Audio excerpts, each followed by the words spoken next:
Okay, so I'm sorry about that. I wanted to make another video, but I'll do it tomorrow or something. Okay, so I want to talk about a movie I saw last night. It was on Amazon. I had to rent it, so it's like a rental. Um, Can't Buy Me Love. It was made sometime in the 80s, I think 86 or 87, and it starred Patrick Dempsey before he was famous and Amanda Peterson, and this is the role that made her famous. And some other people, obviously, but those were the main stars. Okay, so your basic plot is, well, first of all, let's talk about the title. It was taken from Can't Buy Me Love, the famous song sung by the Beatles, right? Okay, so the premise of the movie is this rich girl, popular girl, Amanda Peterson. I mean, it's not, her name isn't that in the movie, but it's actually Cindy Mancini. Okay, she's really popular, and Patrick Dempsey plays a geek, and so he wants to be popular, and he wants to know what it's like.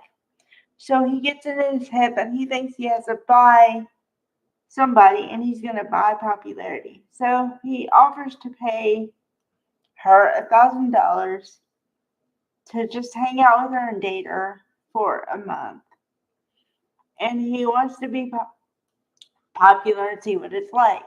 Okay, so at first, no one believes that they're going together because, the usual, she would never go for a guy like that. And then what is he doing with her kind of a thing. But they really start to like each other because they get to know each other and they're quirky and they start to become really friends, you know? And then the romance kind of starts, but he thinks of it as a deal. So then he's like, okay, so what are we going to do when we break up tomorrow? And she's thinking about them becoming a relationship, but she doesn't want to say anything. So she lets the breakup happen. Okay. And in the middle of the friendship, they share things with each other that they don't share with other people. Well, he weaponizes the fact that she gave him some poems and puts them off as his own. And yeah, that's not very good. And then she's with a guy who uses her for her money. Totally uses her for her money. Because he's like, why are you with these people? And she's like, I'm in high school. These are my friends. And he says, well, you can hang out with your friends when you buy me a milkshake, extra thick. So that's just one example. And I'm sure that, their relationship is with a bunch of money being thrown his way and he doesn't pay for anything. So, yeah. Um, So then, in the course of their friendship, at the very beginning, she says, we have to change your wardrobe, you have to look cool. So that's step one. And then they just start hanging out with each other. And his friends give him some grief too about, you know, you used to hang out with us and what's wrong with you. And, you never hang out with us anymore. And then, okay, so then they break up, but she wants to still be with him. But he's on to the next woman who happens to be one of her friends. And she knows about it. So, and she's not happy. So she tells her friend, I know that you've been with him and you wanna date him and I'm not okay with that because I was with him first and all that stuff. So then it's New Year's Eve and they're at a party and she just can't take it anymore and she really wants to ruin him or something. And so she tells the whole room, there's a room full of people, like room full of people.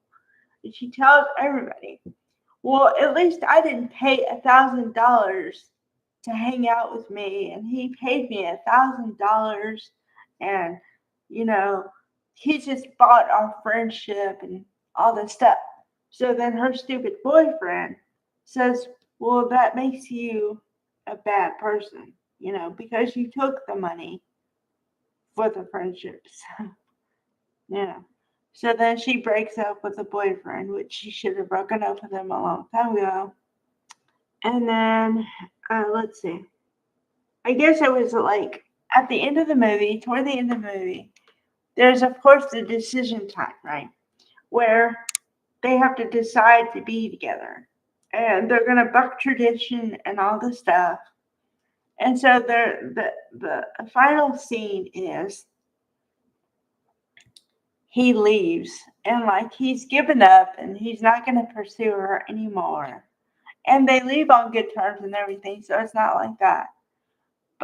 But she says, Ronald, and then he turns back and she jumps on the lawnmower and then they ride off into the sunset on the lawnmower. So that signifies that they decide to be a couple despite what all their friends say and whatever. So then that's the end of the movie. Okay. As far as a plot and everything, it's kind of simple and whatever. Which I try to go simple sometimes because I think about a lot of stuff in my daily life. So sometimes I just like something that doesn't make you think that much. But also there's the element of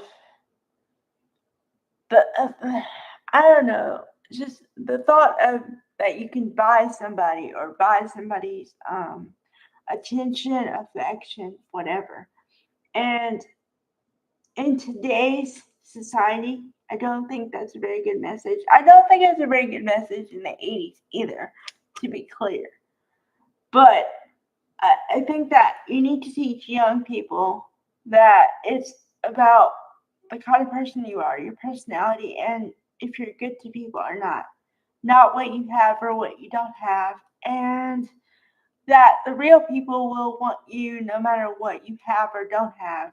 And those people who want you for what you have, you probably don't want in your life anyway. So, I don't know. But I kind of talk about that all the time. So it sounds like something I say all the time. But I don't mean to. It's just kind of the theme permeates in a lot of things. Well, especially like in the soap operas, which is what I do on a daily basis anyway. So I guess it kind of makes me think of that because I see it all the time, you know? Okay. So there's a little review, and if you like that kind of thing, you might want to check the movie out. The title is in the title of the movie is the title of the video, so you can check it out if you want. All right. Bye everybody.